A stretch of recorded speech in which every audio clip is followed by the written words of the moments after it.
วิญญาณเป็นปัจจัยแก่นามรูปคือนามรูปจะเกิดขึ้นมาได้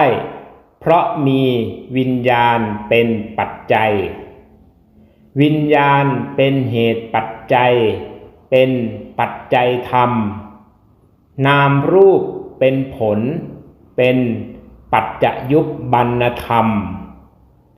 ลักขณาทิจตุกะของวิญญาณคือมีการรับรู้อารมณ์เป็นลักษณะเป็นประธานแก่เจตสิกและ